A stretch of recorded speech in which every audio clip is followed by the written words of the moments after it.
Hello everyone, welcome to a new video. Sorry I've not done one for a while, but I hurt my back cutting down a big tree and I've been off work for a week, so I apologise for not doing anything for a while. I've been having quite a sort of interesting to and from with Telford Koi YouTuber. I'll put a link in the description box if you want to check his YouTube channel out. Please go and check him out, he's a nice bloke and he can be quite helpful. I've got a load of things here for the pond remodel, and I thought I'd go through them all and then you can figure out where you might want to go with your purchases, because there's a lot here. And first thing I want to address, if I can find the two types of pipe, is should you go for waste pipe or flexible pipe or pressure pipe. Now a lot of people say pressure pipe is overkill, and it probably is. However, it's more stronger and sturdier and will outlast waste pipe. As many of you may know, I was doing something with the wetland filter, and one of the end bits, one of these 90-degree elbows that you could attach onto waste pipe, snapped because I was trying to take off some PVC heavy duty flexible pipe, and since that's far stronger than this stuff is, it snapped and I'm going to have to fix that. So if you're really concerned about something lasting a long time, I highly recommend you use pressure pipe. So hopefully that clears that up. A lot of professionals will say all you need is waste pipe, pressure pipe is overkill, it's more expensive, but then again it's I would say pressure pipe is more stable when it comes to how UV light affects your various components. That's something you need to take into account, guys. UV light damages pipes over a period of time and makes them brittle. So the stronger and more durable the product is, the longer it's going to last. So sometimes it can be false economy just to pay a little bit of money to use waste pipe when you could have gone and spent a little bit more for pressure pipe. The cost difference is probably, depends where you get it from and how much you get it, and if you buy it in bulk, it can be about double the price, but then it'll last a damn sight longer. So I just wanted to talk about that. So I thought I'd talk about valves. There's different types. So this is a union ball valve, this is a gate valve. The main difference is the ball in it rotates. In the gate valve, you just lift it up basically. If you can lift that up, and then you push it down and it shuts the water off. Why would you need to use a valve? If you want to turn the water off so you can change your pump out, swap maybe some pipe work out, these are very handy. Another type of ball valve that is very useful are these kockney coil ones that come with these hose tails. You can use it with solid pipe if you want to. They tend to be a tiny bit cheaper, but sometimes it's still false economy. The quality ones, as Telford Koi YouTuber has mentioned in some to and fro's with conversations we've had, he feels that these union ones are probably the best, and they are because you can disassemble this bit here. They tend to have a gasket, rubber gasket on the back of it.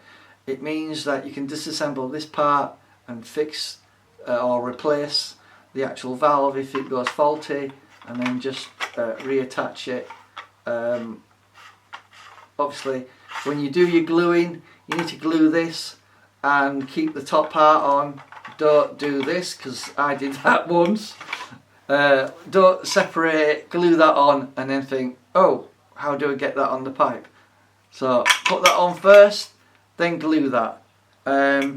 Because yeah, if you make a mistake like that, well, you're going to have to probably replace it.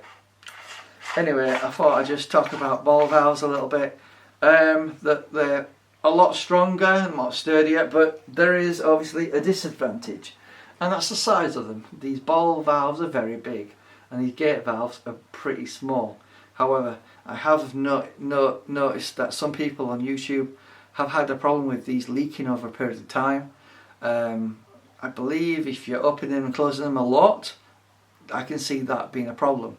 But if you don't open them and close them very much, I can't see that being a big deal. But it all depends on how much maintenance you do on your particular pond, and you may feel the higher quality ball valve is the better way to go.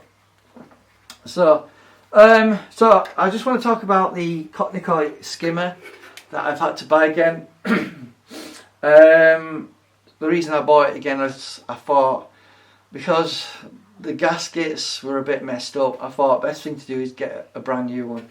So I thought I would talk you through what this comes with, so, and tell you more or less how you put them together. So essentially you get 2 square gaskets that go on there. Now you can buy the square bit on its own, or you can get the wide mouth attachment. It's only like an extra 15 quid, so if I were you, just get the wide mouth version.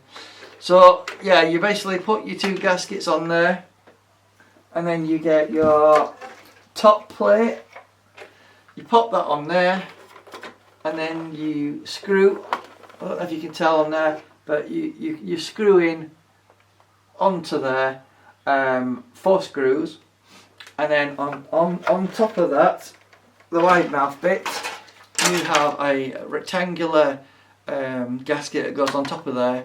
It's sandwiched into 2 bits like that. Hopefully you can see that.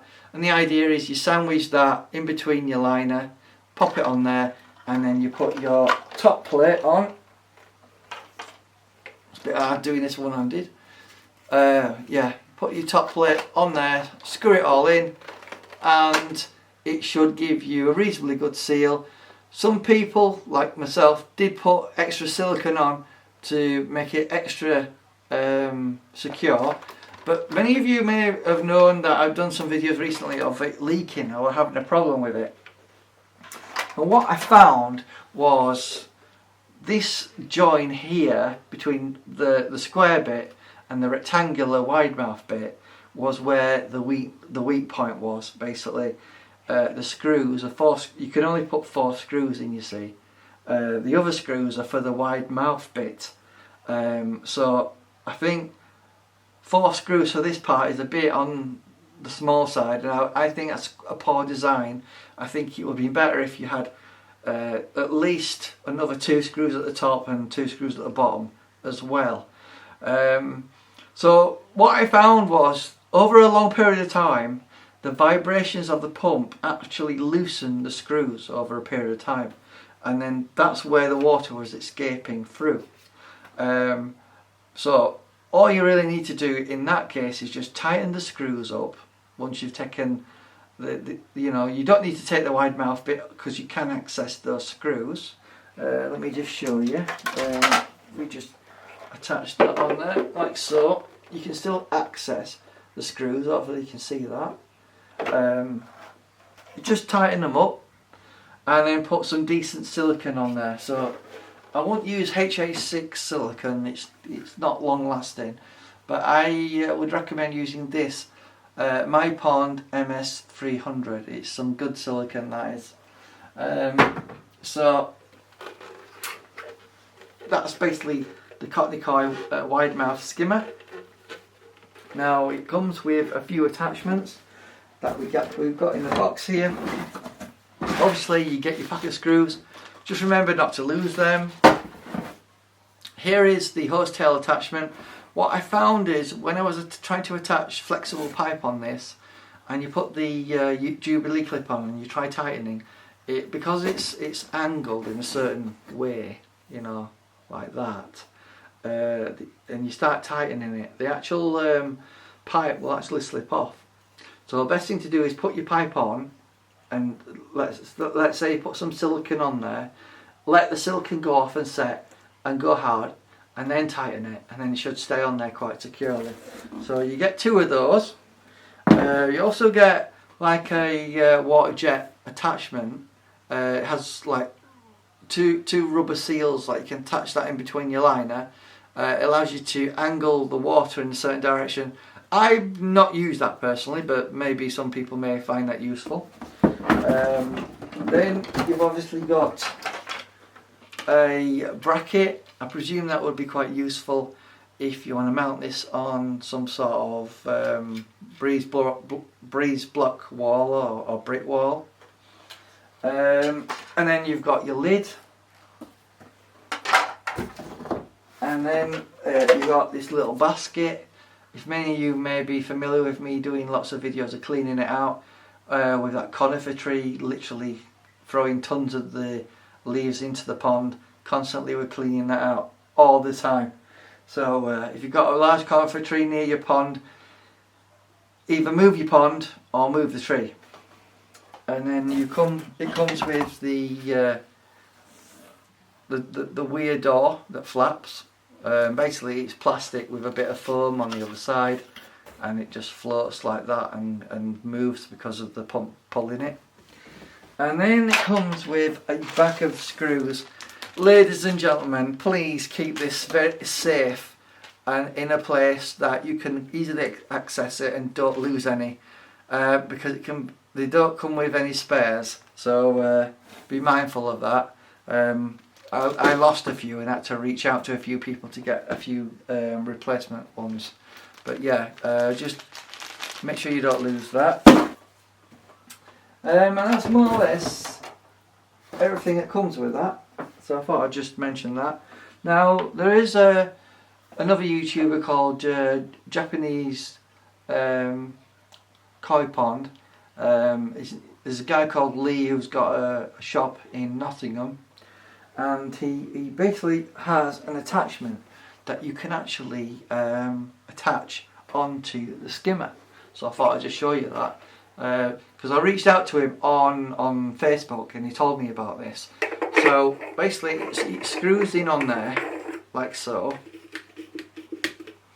and then he supplies you with an elbow which goes on there, and then obviously you could get some of your pipe and then just slot it in like so, and it's then seated in there. The actual thread that goes on the kockney skimmer is a special thread where it sort of gets small as it gets further down. So I forget what type of thread they call it, but it only goes halfway down. But just pop a bit of silicone on there, tighten it hand tight. Don't tighten it too much because you might break the threads or the actual adapter. The only criticism I have with this was the actual 1.5 inch elbow is a bit loose on there. So if I do that, it comes off. So it's a bit loose.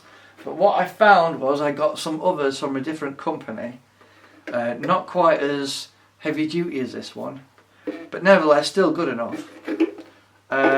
Fits on there quite tight, so if I put that on quite tight, look, I can hold it and it won't fall off. So it might not be a big deal if you're going to glue it, but it's just a slight little criticism, that's all. So, you know, let's just go through the costs.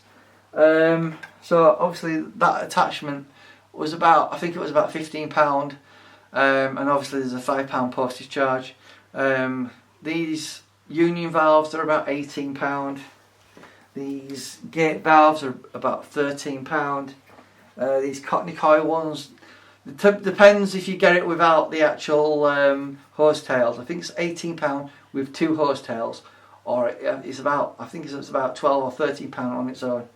And then obviously your various attachments, you know, like these unions that you can get for pressure pipe. They're about, I think they're about £8. And obviously there's different types of, if I can get hold of it, there's different types of these tank connectors as well. So the grey one here is designed for pressure pipe, and the black one here, which is a kockney coil one, is designed for waste pipe. I did get a piece of pipe to test that, so that's the black one, and that fits in there fine, no problems, and that's waste pipe. And then I've got this bit of pressure pipe here, and that fits into this, and that fits into the pressure pipe tank connector bit. So I think that was £15, and I think the black ones were a bit cheaper, around £12, something like that. So you know, these things can add up in price. These elbows, I think they were about like a £5 a piece, something like that. What else have we got here I want to talk about? I've got like a tea. I think the tea was about £8. This is pressure pipe again. Like I said, pressure pipe is more durable, costs more money, yes, but I don't think I have the waste pipe tea here because it's actually on the pond. But you can tell the difference in quality just by looking at the thickness of the wall, you know. Let me see if I can find, just show you the thickness difference on the wall. So these are both 90-degree bends, right? Hopefully you can see there. But difference in the thickness of the wall is huge. Now both of them are 1.5 inch approximately. There is a slight difference with the waste pipe in terms of size, being about, I can't remember if it's the outside diameter was 43mm, while the internal diameter of pressure pipe is 40mm. That's another thing you need to take into account. Find out what the internal diameter and external diameter of your pipe is, to see if it's compatible with the various pipe components you bought. And if you're ever unsure and you're buying from someone, just ask them, you know, just tell them what pipe you're using and ask them will the fitting fit. That's the best way of knowing, because I've lost count of how many times I've bought something and thought it was a certain size when it's not. I'll give you an example. So I was after a long bend union attachment. And look how small that is. Now I thought this was 1.5 inch. It said 1/2. To me that meant 1.5 inch, but apparently it's nothing close to it. So you know, if you're ever unsure on something in terms of size, contact the seller and just ask them, will it fit my pipe? You know, they'll ask quite often, what's the internal or external diameter of your pipe? If you don't know, reach out to the person you bought it off and ask them, and then go back to the seller and tell them, and they'll tell you whether it fits or not. So another thing that I did, I reached out to the French Connection YouTuber, because what she's done is use these rubber boots on the Aqua Evolution UVs, because what I found was these hose tail attachments that go on the Kockney koi, not the Kockney koi, sorry, the Aqua Evolution UVs, the O-ring rubber gaskets, if you tighten them too much they leak, and if you don't tighten them enough they leak. And I was constantly getting leaks, and I thought, how can I solve this problem? So I reached out after seeing a video and asked her what size did you use. So this is a 2 inch to 1.5 inch reducer rubber boot, and she uses 2 of these on the UV, and that's what I'm going to do, and onto solid welded pipe. And I've also ordered some angled rubber boots like we've got here, and I'll utilise that on the pressure pipe as well. So a combination of rubber boots and pressure pipe, and using these grey tank connectors as well. I'm going to replace all the pipe work in the pond, including put a new tank connector on the wetland filter box that I've got. The only thing I have been contemplating is it possible that I could run a kockney filtration unit, you know, those long green filtration units, and attach it to the existing filter box. That's something I'm considering. I don't know if any of you guys out there have got one of these kockney filter systems. I'll put a picture up if you don't know what I'm talking about. I might think about attaching that to the pipework. But one thing that's really unique about these rubber boots, right, is because it's not solid welded, you can take it off and change it. So it does offer you quite a bit of flexibility if you're not solvent welding everything.